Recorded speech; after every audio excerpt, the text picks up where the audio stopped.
नमस्कार, good morning. आप सभी को एडुकेशन 365 पर स्वागत है।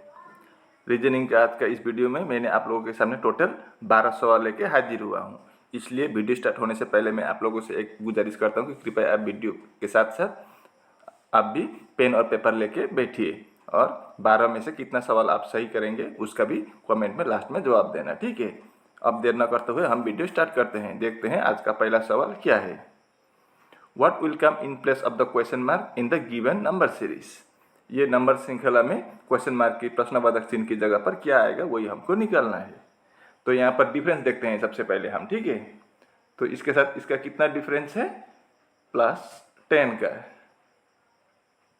11 + 10 21, 21 और 47 के बीच में कितने का डिफरेंस है, +26 का डिफरेंस है। अब इसका और इसके बीच में कितने का डिफरेंस है, +50 का डिफरेंस है। इसके साथ इसका कितना डिफरेंस है, +82 का डिफरेंस है।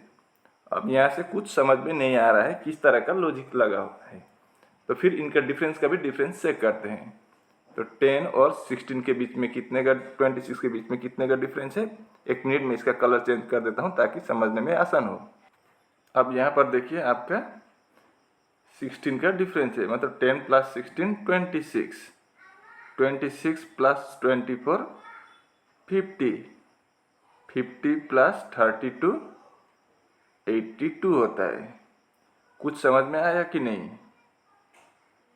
अगर फिर भी समझ में नहीं आए तो देखिए यहाँ पर क्या है, 16 के साथ अगर +8 कर देंगे तो 24, 24 के साथ भी +8 कर देंगे तो कितना होगा, 32। तो अगला भी +8 होगा। तो 16 + 8 24, 24 + 8 32, 32 + 8 कितना होगा, 40 होगा। तो यहाँ पर कितना होगा, +40 होगा, ठीक है। तो ऊपर कितना होगा, 16 + 10 + 16 26, 26 + 24 50, 50 + 32 82, 82 + 40 कितना होगा, 122।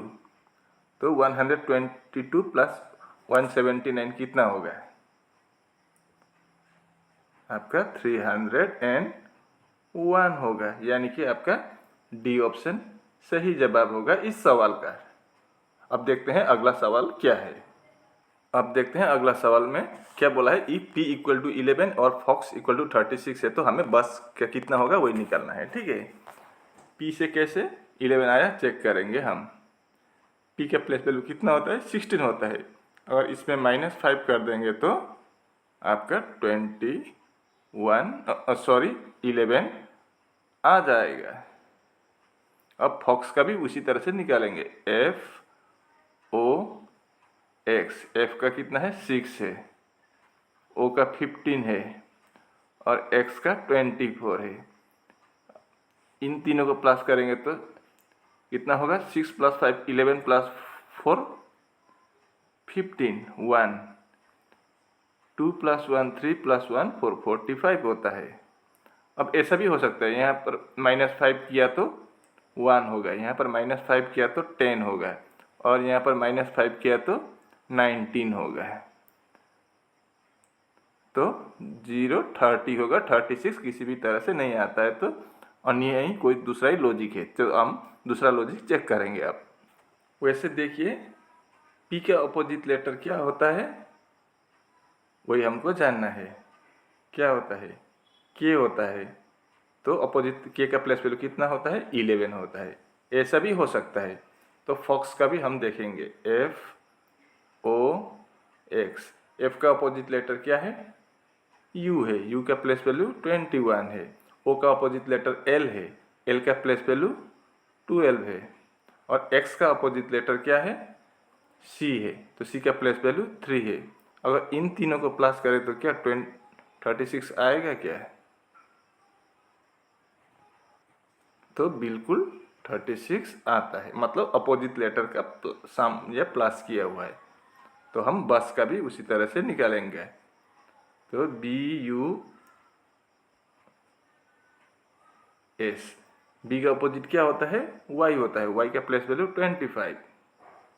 U का अपोजिट क्या होता है, F होता है F का 6 और S का अपोजिट क्या होता है, H होता है, तो H का प्लस वैल्यू 8। अब इनको प्लस करेंगे, 5 + 6 11 + 8 19, hand over 1, 2 plus hand over 1 3, यानी कि 39। अगर P का कोड 11 है और फॉक्स का कोड 36 है तो बस का कोड 39 हो जाएगा, यानी कि आपका डी ऑप्शन सही जवाब होगा इस सवाल का। ये रहा अगला सवाल, find the number of rectangles in the given figure. ये दी गए फिगर में कुल मिलाकर कितने रेक्टेंगल्स है वही हमको निकालना है। तो यहाँ पर हम एक काम करेंगे, पहले हम इसको गिनती करेंगे, क्योंकि चारों तरफ से 3 4 4 है, तो हम इधर भी 4 है, इधर भी 4 है, इधर भी 4 है, तो हम एक साइड का पहले क्लियर करेंगे, ठीक है। तो 1 2 3 4, तो अब हम क्या फार्मूला होता है यहाँ पर, 1 + 2 + 3 + 4, तो टोटल कितना हुआ, 10 हुआ। मतलब यहाँ से यहाँ तक 10 रेक्टेंगल्स है, तो फिर यहाँ से यहाँ भी आपका कितना होगा, 10 होगा, और ऊपर से नीचे तक भी आपका 10 ही होगा, तो कितना हुआ टोटल, 30 हुआ, ठीक है। लेकिन एक बात है, ये वाला हिस्सा हमने इधर से पहले ही गिनती किया था, और ये वाला हिस्सा हमने इधर से पहले ही गिनती किया था। यहाँ 10 पर पहला वाला, दूसरा पर, तो तीसरा पर 10 नहीं होगा, ये वाला माइनस होगा 1 और इधर वाला 1 माइनस होगा, तो -2 कर देंगे, तो 30 - 2 कितना होगा, 28, यानी कि इस फिगर में कुल मिलाकर आपका 28 रेक्टेंगल्स है। ये रहा अगला सवाल। स्टेटमेंट में क्या बोला है, P = R is smaller than N is greater than A। अगला स्टेटमेंट में क्या बोला है, L is smaller than S is equal to W is smaller and equal to A। तो अब हम इसको बनाते हैं, ठीक है। तो कंक्लूजन में, पहला कंक्लूजन में क्या बोला है देखते हैं, R बड़ा है W से, ये सब बोला है, तो R इधर है, W इधर है, तो इसको कौन कनेक्ट करेगा, जोड़ेगा कौन बोले तो A बोल, क्योंकि A दोनों साइड पर है, ठीक है। अब देखते हैं ये सही है या गलत है। हम R और W का बनाना होगा, तो इधर और इधर है, तो इसको जोड़ने वाला ये है, तो W से A क्या है, बड़ा है, W से A बड़ा है यहाँ पर, और A से N बड़ा है, A से N बड़ा है। अब N से A से हम R तक नहीं जा सकते, क्योंकि बीच में इस तरह का सिंबल दिया हुआ है। अगर इस तरह का सिंबल या इस तरह का सिंबल कहीं बीच में आए तो हम इधर से उधर नहीं जा सकेंगे, तो हम पहला वाला ऑप्शन को गलत बोल देंगे। अगर कंफर्म नहीं हुआ है तो हम गलत बोल देते हैं, ठीक है। अब हम अगला वाला चेक करेंगे। अगला वाला में क्या बोला है, L से N बड़ा है, तो फिर हम यहाँ पर क्या करेंगे, A से N बड़ा है ये पहले बनाएंगे, ठीक है। A से क्या है, N बड़ा है, या इसको हम ऐसे भी लिख सकते हैं कि N बड़ा है A से, ठीक है। अब A से W क्या है, छोटा है, तो W छोटा है, अब W बराबर S है, और तो इसको हम W या S एक को ही पकड़ेंगे, क्योंकि ये दोनों बराबर है, ठीक है। अब देखिए L से S बड़ा है, तो S बड़ा का मतलब W भी बड़ा होगा L से, तो W बड़ा होगा किससे, L से। अब यहाँ पर देखिए L और N इधर है, यहाँ पर N है और L इधर है, तो फिर N क्या होगा, बड़ा होगा किससे, L से, या L छोटा होगा N से, मतलब सेम ही है। तो आपका ये ऑप्शन दिया हुआ है, तो आपका दूसरा वाला ऑप्शन क्या होगा, सही होगा, ठीक है। कंक्लूजन, ऑप्शन नहीं कंक्लूजन। तो फिर हमारा कौन सा ऑप्शन सही जवाब होगा, ओनली कंक्लूजन टू फॉलोस होगा, यानी कि आपका बी ऑप्शन सही जवाब होगा इस सवाल का। उम्मीद है कि आप इसको अच्छी तरह से समझ गए होंगे। अब ये देखिए, अगर कार्टून का कोड 60 है और कैबिनेट का कोड 36 है, तो क्लाइमेट का कोड कितना होगा वही हमको निकालना है। तो कार्टून से कैसे 60 आया चेक करेंगे हम। अब इनको प्लस करने पर 60 आता है क्या, 3 + 1 4 + 8 4 + 8 12 + 10 22 + 4 26 2 1 + 2 3 4 5 6 + 2 8 86 होता है, 60 नहीं होता है यहाँ। तो फिर यहाँ पर कोई दूसरा ही लॉजिक है। अब हम उस लॉजिक को देखते हैं। अब यहाँ पर देखिए कार्टून में कितना अक्षर है, 1 2 3 4 5 6 7 अक्षर है। तो बीच वाला अक्षर क्या है, टी है। तो टी का प्लेस वैल्यू कितना है, 20 होता है। ठीक है। अब उसके बाद हम कॉन्सोनेंट को चेक करेंगे। कॉन्सोनेंट कितना है आपका, ये सी कॉन्सोनेंट है, आर कॉन्सोनेंट है और एन कॉन्सोनेंट है। तो 3 कॉन्सोनेंट है। ए और डबल ओ क्या है, भावेल है। तो 3 कॉन्सोनेंट को हम यहाँ पर लेंगे, इंटू 3 कर देंगे। तो 20 × 3 60 होगा। तो यही 60 होगा शायद, ये 60। अब अगला चेक करेंगे कैबिनेट का भी उसी तरह से। ठीक है। तो कैबिनेट में बीच वाला अक्षर क्या है, इधर भी 3 है, इधर भी 3 है। तो बीच वाला आपका आई होगा। तो आई का प्लेस वैल्यू कितना है, आई का प्लेस वैल्यू 9 है। अब यहाँ पर हम कॉन्सोनेंट ये सब गिनती करेंगे। सी है, बी है, एन है और टी है, 4 है। तो इंटू 4 कर देंगे। तो 9 × 4 36। तो यही 36 है। ये अब हमको लॉजिक पता चल गया। अब हम आसान से क्लाइमेट का भी निकाल पाएंगे। अब क्लाइमेट में आपका एम मिडिल में है। तो हम इनका प्लेस वैल्यू लिखेंगे, कितना 13 है। अब कितना मल्टीप्लाई करेंगे, भावेल देखेंगे, कॉन्सोनेंट देखेंगे। सी एल टी 3 है। तो इंटू 3 कर देंगे। तो 13 × 3 39, यानी कि क्वेश्चन मार्क की जगह पर क्या आ जाएगा, 39। आपका बी ऑप्शन सही जवाब होगा इस सवाल का। If plus and divide are interchanged and minus and into are interchange, then what will come in place of the question mark in the given equation। तो यहाँ पर हम इनको आपस में बदल देके देखते हैं क्या आता है। तो 16 का 16 डिवाइड की जगह पर क्या आएगा, प्लस आएगा।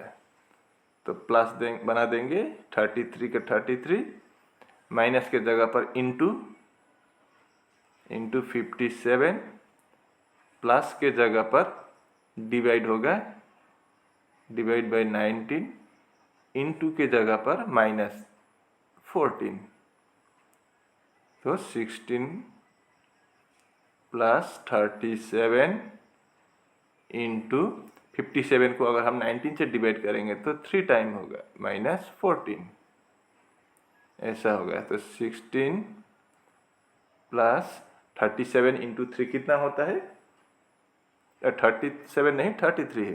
तो 33 इंटू 3 99 -14 होगा। तो 16 + 99 -14। तो हम आसानी के लिए क्या करेंगे, 16 - 14 कर देंगे। तो कितना होगा, 2 होगा। प्लस 99 99 + 2 कितना होगा, 101। मतलब क्वेश्चन मार्क की जगह पर क्या आ जाएगा, आपका 101 हो जाएगा। आपका बी ऑप्शन सही जवाब होगा। ये रहा अगला सवाल। P is the brother of Q। ये आपका ब्लड रिलेशन से है। P क्या है, Q का ब्रदर है। P आपका ब्रदर है। किसका ब्रदर है, Q का ब्रदर है। ये हो गया। अब R is the father of P। P का पापा कौन है, R है। पापा होगा तो ये प्लस होगा, ये भी हो गया। अब W is the wife of R। W कौन है, आर के पत्नी है। तो ये माइनस होगा W। G is the daughter of W। G कौन है, W के बेटी है। अब Q is the daughter of R। Q क्या है, डॉटर है R का, R का डॉटर है। मतलब यहाँ से क्या समझ में आया, R और W क्या है, ये R और W ये दोनों पति पत्नी है। और इन तीनों के 3 बच्चे हैं, एक बेटा है और 2 बेटी है। बेटा कौन है, P है, और बेटी कौन है, Q और G। बस हो गया। अब सवाल में क्या पूछा है, how is P related to G। P क्या लगता है, G का। तो P इधर है, G इधर है, तो क्या लगेगा, अब नहीं तो माता पिता के बच्चे हैं ये जी के माँ है W और पापा है R, तो उन दोनों के बेटे हैं P। तो अपने माँ बाप के बेटे को क्या बोलेंगे? भाई बोलेंगे, यानी कि ब्रदर। आपका बी ऑप्शन सही जवाब होगा। ये रहा अगला सवाल, ये आपका पजल से है। 6 boys D, K, M, P, R and S are sitting around a circular table facing towards the center। चलिए मैं इसका टेबल बना के दिखाता हूँ। अब सभी के किस तरफ देख रहे हैं? अंदर के तरफ दिख रहे हैं। फेसिंग टुवर्ड्स द सेंटर बोला है, तो अगर सब सेंटर की तरफ देख रहे हैं तो आपका राइट एंटी क्लॉकवाइज में राइट होगा और क्लॉकवाइज में क्या होगा? लेफ्ट होगा। ये बात याद रखिए। अब A sits third to the left of R. R मान लीजिए अगर हम यहाँ पर आर लिख दें तो यहाँ पर आर है, ठीक है। तो एस कहाँ होगा? थर्ड में होगा। तो फर्स्ट सेकंड थर्ड, यहाँ पर कौन होगा? एस होगा।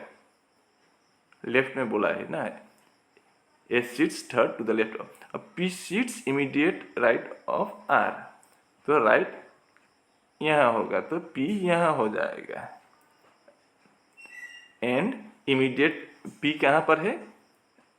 इमीडिएट राइट ऑफ आर और इमीडिएट लेफ्ट ऑफ डी, तो डी के लेफ्ट में होगा पी, तो ऐसा होगा। अब M seats immediate left of R, तो एम क्या होगा? एल, आर के इमीडिएट लेफ्ट में, तो एक ही बंदा छूटा, कौन? डी, और डी नहीं के छूटा है, तो के यहाँ पर हो जाएगा। हमारा ये चार्ट बन गया। अब सवाल में क्या पूछा है? Who is sitting between S and M. S और एम के बीच में कौन बैठा है, वही हमको निकालना है। तो एस इधर है और एम इधर है, इन दोनों के बीच में कौन है? के है। तो फिर आपका ए ऑप्शन में के दे रखा है, तो आपका ए ऑप्शन सही जवाब होगा इस सवाल का। ये रहा अगला सवाल। Select the set in which the numbers are related in the same way as are the numbers in the given set. तो यहाँ पर जिस लॉजिक से ये बना हुआ है, सेम टू सेम लॉजिक से इन चारों में से भी कोई एक बना हुआ है, तो वही हमको निकालना है पहचान कर, ठीक है। तो यहाँ पर पहले इसमें क्या लॉजिक लगा है वही हम चेक करेंगे। अब यहाँ पर देखिए, पीछे से देखिए, यहाँ पर 7 और 5 है। अगर हम 7 और 5 को प्लस कर देंगे तो कितना होगा? 12 होगा। और इन दोनों को प्लस करने पर 12, और इसके साथ इंटू 2 कर देंगे तो 12 इंटू 2 24, ये 24 होगा ये। अब कंफर्म के लिए अगला भी चेक करेंगे। यहाँ पर 4 और 6, 4 प्लस 6 कर देंगे तो कितना होगा? 10 होगा। और यहाँ पर इंटू 2 किया तो यहाँ पर भी हम इंटू 2 करेंगे तो 20, लो 20 भी आ गया। मतलब यही लॉजिक लग रहा है। तो हम इन चारों को भी बारीकी से चेक करेंगे। तो हम यहाँ पहला ऑप्शन चेक करेंगे, ए वाला है। अब यहाँ पर 9 प्लस 4 कितना होगा? 13 होगा। इंटू 2, 13 इंटू 2 26, यहाँ पर 65 है, तो आपका पहला ऑप्शन नहीं होगा। दूसरा ऑप्शन में 7 और 4 को प्लस करेंगे तो 11, 11 इंटू 2 22, 32 है, तो ये भी नहीं होगा। तीसरा में 8 और 6 प्लस करेंगे 14, 14 इंटू 2 28, यहाँ पर 30 है, तो ये भी नहीं होगा। और लास्ट का क्या है? 8 प्लस 7 करेंगे 15, 15 इंटू 2 30 होगा, 40 है। मतलब ये लॉजिक ही नहीं है, क्योंकि हमारा आंसर चारों में नहीं मिल रहा है। तो हम अब लॉजिक को ही चेंज कर देंगे। इस लॉजिक से ये नहीं बना है ये, ठीक है। ये लॉजिक से भी बनता है, लेकिन इस लॉजिक के अनुसार आंसर नहीं निकल रहा है, तो हम अब लॉजिक को पूरा चेंज कर देंगे। अब देखिए, हम एक काम करेंगे, यहाँ पहले वाला बनाएंगे। अगर हम 7 स्क्वायर बनाएंगे तो कितना होगा? 7 इंटू 7 49। अगला 5 है, तो हम 5 का स्क्वायर कर देंगे। 5 का स्क्वायर कितना होता है? 25। अगर हम 49 से 25 माइनस कर देंगे तो कितना आएगा? 24 आ गया। तो यही 20, ये भी हो सकता है। अब हम कंफर्म के लिए अगला भी चेक करेंगे, कितना है। यहाँ पर 6 का स्क्वायर कर देंगे पहले, तो 6 का स्क्वायर कितना होता है? 36। और यहाँ पर 4 का स्क्वायर कर देंगे, 4 का स्क्वायर 16 होता है। अगर माइनस कर देंगे तो 20 आ जाएगा। तो ये भी लॉजिक अब ठीक लग रहा है, तो हम कंफर्म के लिए आंसर चेक करेंगे ऑप्शन को, ठीक है। तो पहला ऑप्शन में क्या है? 9 और 4 है, तो 9 का स्क्वायर कर देंगे तो कितना होगा? 81 और दूसरा 4 है, तो 4 का स्क्वायर कितना होगा? 4 इंटू 4 16 होगा। अगर हम 81 से 16 माइनस करेंगे तो कितना होगा? 11 माइनस 6 5, यहाँ पर 7 माइनस 1 6 65, यानी कि लॉजिक पता चल गया।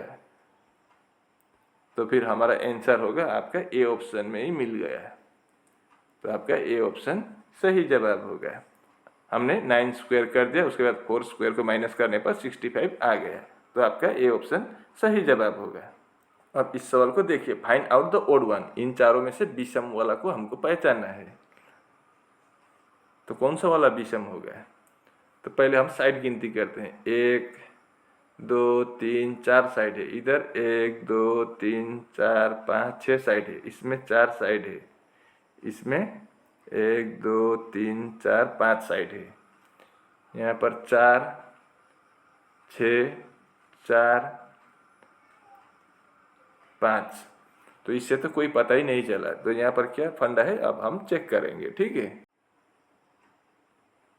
तो यहाँ पर देखिए 4 साइड, अब साइड को छोड़ दीजिए, ये एरो को फॉलो कीजिए। यहाँ एरो कहाँ से है? साइड से जा रहा है, ऐसा है।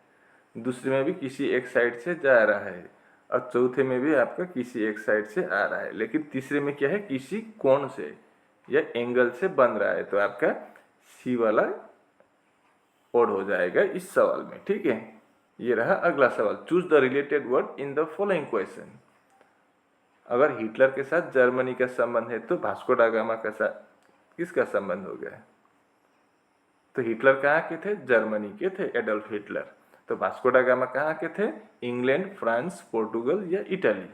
तो इन चारों में से किस देश के नागरिक थे वास्को डा गामा? वैसे वास्को डा गामा इंडिया में 1498 में आए थे। तो वास्को डा गामा किस देश के थे? आपका पोर्टुगल का थे। तो आपका यहाँ पर क्या होगा? पोर्टुगल, यानी कि आपका सी ऑप्शन सही जवाब होगा।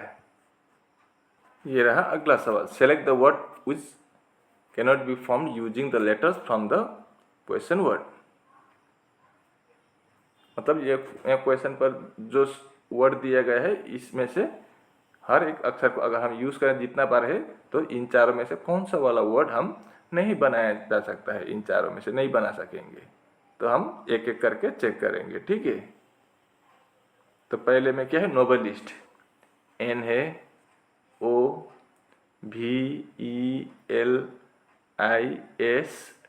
यानी कि नोबलिस्ट बनाया जा सकता है। हमको जो नहीं बनाया जा सकता है वो पूछा है, कैनॉट लिखा है, तो ये आपका नहीं होगा नोबलिस्ट, क्योंकि ये बनाया जा सकता है। तो सोलवेंट देखते हैं, दूसरा में सोलवेंट है SOLVENT, सोलवेंट भी बनाया जा सकता है, तो ये भी नहीं होगा आपका आंसर। तीसरा में क्या है? वायोलेंट, VIOLENT, वायोलेंट भी नहीं होगा, क्योंकि ये भी बनाया जा सकता है। तो कंफर्म 11 तो होगा, फिर भी हम चेक करेंगे। तो 11 ELEV, खत्म हो गया, फिर ये वाला ई नहीं मिलेगा, क्योंकि 2 ई हमने पहले ही यहाँ पर काट दिया, एक इधर एक इधर। तो 11 नहीं बनेगा टेलीविजन वर्ड से। तो आपका डी ऑप्शन सही जवाब होगा इस सवाल का। उम्मीद है कि आप इसको भी अच्छी तरह से समझ गए होंगे। अब आप बताइए इन 12 में से आपने कितने आंसर सही किया है। अगर आपको वीडियो पसंद आए तो वीडियो पर लाइक शेयर कमेंट करना और चैनल को भी जरूर सब्सक्राइब कर देना है। और अगर आपके किसी रिश्तेदार या दोस्त भी कॉम्पिटिटिव एग्जाम के लिए तैयारी कर रहे हो तो उनको भी ये वीडियो आप व्हाट्सएप या फेसबुक के माध्यम से शेयर करें, ताकि उनको भी इस तरह का सवाल आने पर कैसे आंसर निकलते हैं पता चले। ठीक है, तो आज के लिए बस इतना ही। मैं ऐसे ही मुद्दे लेकर अगले वीडियो में फिर आपके सामने हाजिर हूँगा। तब तक के लिए मुझे विदा दीजिए। आपका दिन शुभ हो। राधे राधे।